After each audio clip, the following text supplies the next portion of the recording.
pinalait-lait mga bata, pilay Oo. lasing. Oo. Kung kayo man ang makakagaya, siguro masama sa kalooban ninyo kung kayo sabihan ng lasing araw-araw. Kaya wag niyong gagayan niya may... Ay, binubuli si Kuya Pipoy. Oo, yung nilulokong lasing, natusumbong naman ito. Nilalabas naman ako, kayo ha. Baka kayo tuhudan po niya, pag hindi ba sobra pa kayo. Inaaway ka Kuya Pipoy dyan ng mga bata.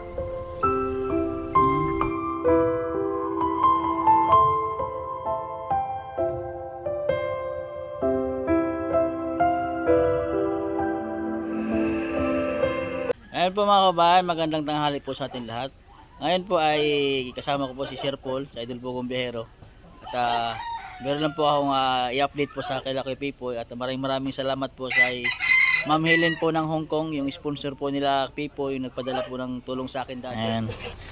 Ate Erin, kamusta? Ayan po, andito tayo sa bahay po ni Kuya Pipoy at ni Ate Irene. Tapos si ano pa mo kuya? Si Ronald. Kilala mo pa ako? Ha? Kilala pa ako ni Kuya Ronald. Apir mo na, apir. Yan, si Kuya Pipoy. Yan yung mga... Ha? Kilala mo pa ako? Oh, kilala pa ako ni Kuya Pipoy. Si Kuya Pipoy po kasi mga kababayan ay natulungan ko po siya. Nakita ko siya doon sa nanghihinang isda. Ano? Naalala mo Kuya Pipoy? Yung panahon na yon ay akala ko siya ay natural lang. Akala ko yung una ay lasing si Kuya Pipoy. Pero nung napagtanong-tanong ko doon sa mga kilalang tao doon at nakwento na po sa akin na ganito nga po yung kalagayan nila at na-chiko po dito na totoo nga na lahat po sila magkapatid ay ganun po yung naramdaman. So at napuntahan po siya ni Sir Paul dito.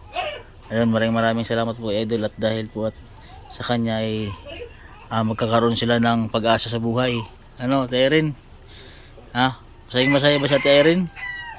Ha? Ngayon Ate Erin ay dala namin ni Sir Paul ay marami na kayong grocery. May mga biskuit, may mga gatas. So ang napili po namin gatas ay yung mayroon po siyang potassium.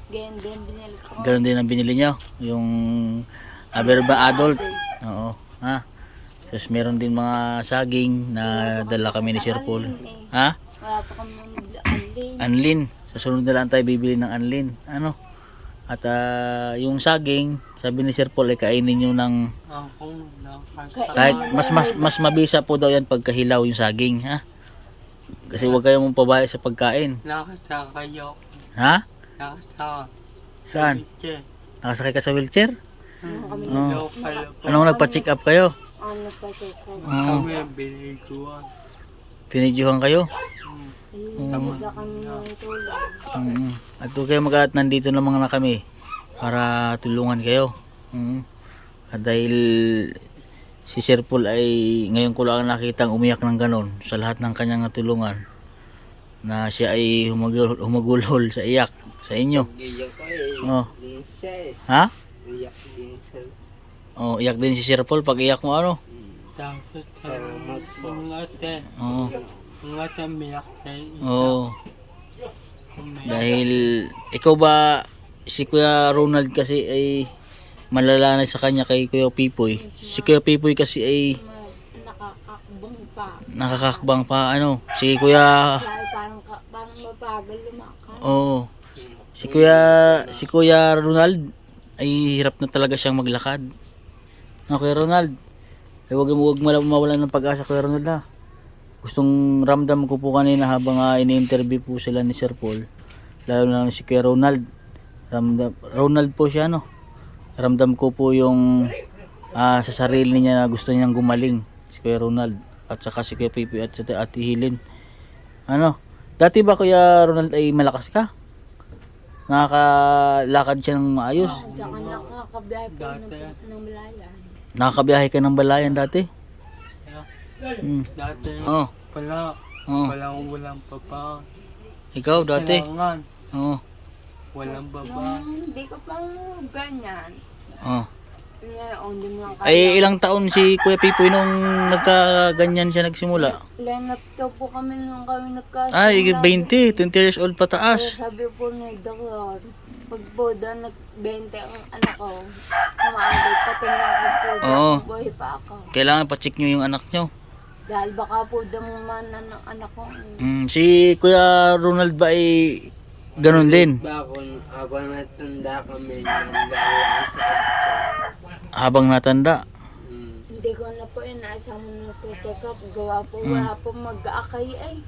Hindi ko Sino ang kasama nyo nagpa-check up? Kami po ang tatlo. Tatlo. Anong sinakyan nyo? Tricycle po, kasama po ang biyanang ko. Sa'yo na.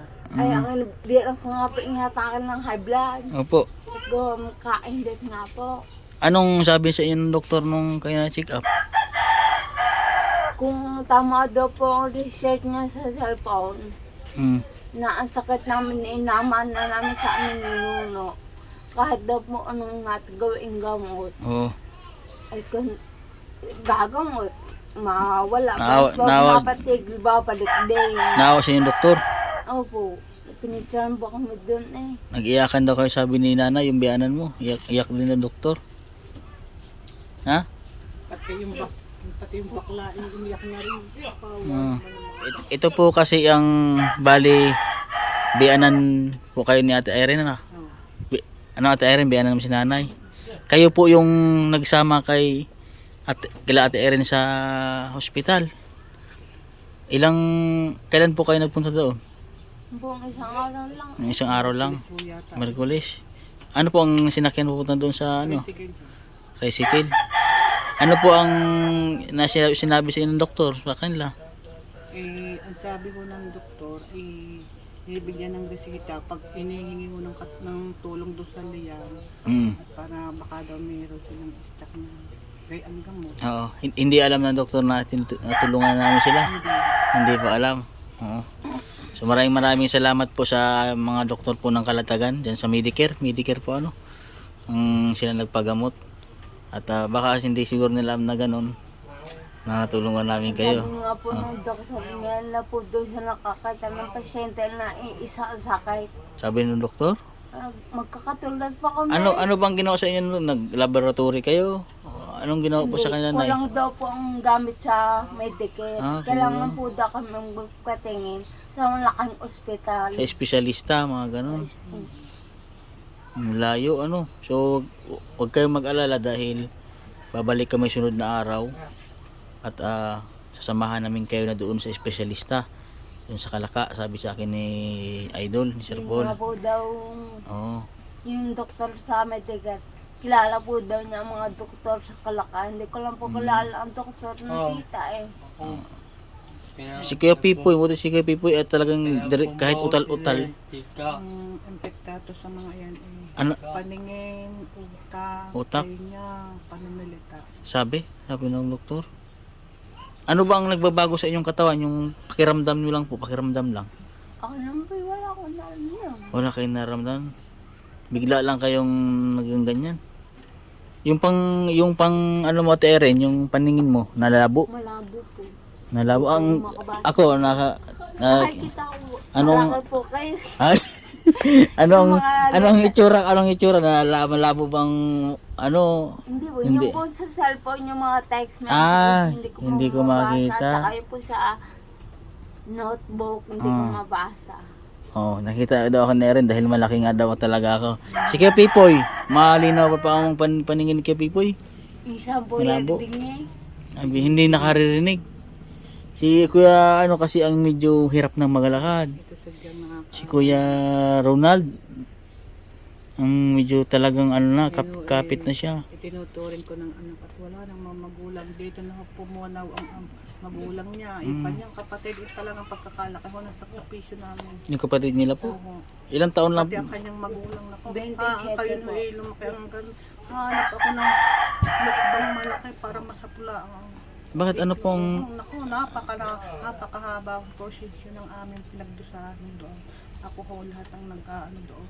kayo po ang nagsakripisyo? Lahat igayan yung kapatid niya ay nako talagang Oh. sakripisyo namin Sabi mo, pagkatangka ka. Nako, Diyos ko, kayo na may kako makinig naman. Wala naman tuto, kakayanin ba kayo ng iyong ate? Oo. Kung hindi ako, tapag ito may nararamdaman, tawag ako, Oo. tawag ina ang ate.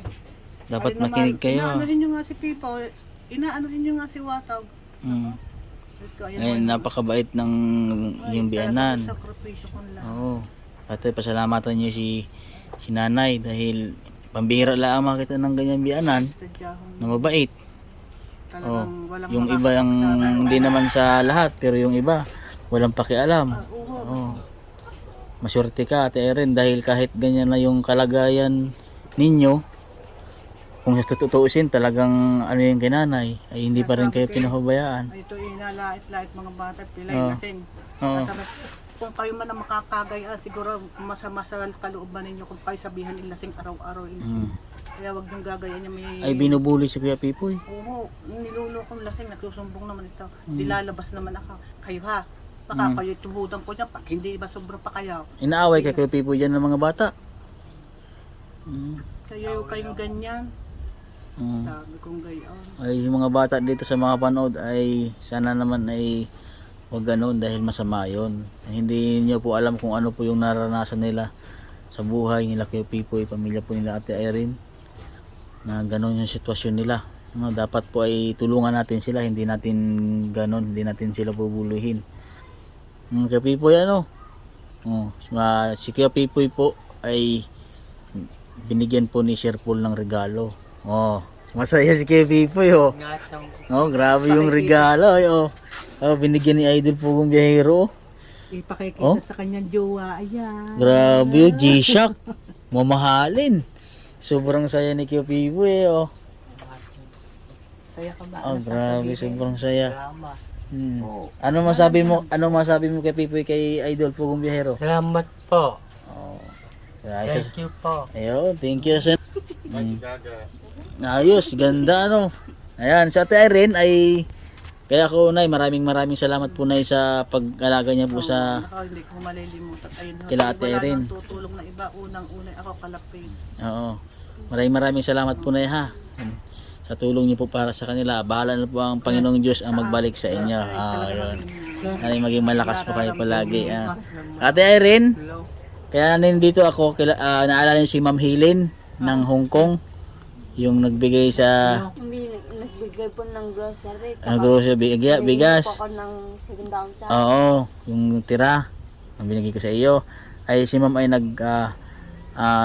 paabot ulit ang tulong sa inyo.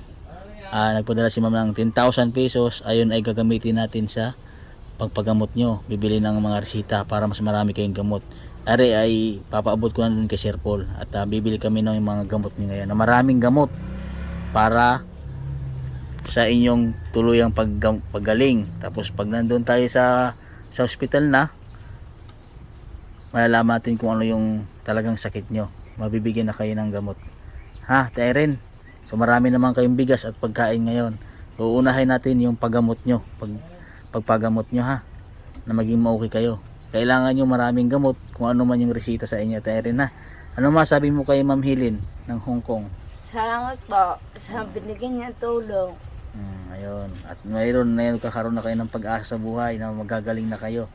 Ha? Kayo po yung kasama namin pag Oo, kasama namin kayo ha. Huwag kayong mawalan ng pag-asa at Irene ha. Kaya Pipoy. Kaya ha. Mga pugi pa naman kayo oh. Thank you. Pagka gumaling kayo, magkakaroon na kayo ng chicks. Madami. Ha? Oh. Asay malakas. Oo. Ha? Gusto mo daw ng arsay. Kayo daw pong painumin. Wag na, okay lang. Kasi hindi siya ng pira eh. Okay lang. At kami ay okay lang naman kami dahil kayo ang mahalaga. Ano? Mga gamot. Hindi ko naman gaya ng mga asawa ng mga... Oo, ha. Ayan po mga kababayan at maraming salamat po sa ating sponsor na si Ma'am Helen ng Hong Kong at sa kay Sir Paul, kay Idol Pugong Biyahero. At sa lahat po ng mga viewers ko po at subscriber, maraming salamat po sa inyo. Sa lahat ng hindi nag-skip ng ads, maraming salamat po sa inyo mga kababayan. Ayan po, dito na lang po ang vlog ko. God bless po at magandang tanghali sa atin lahat.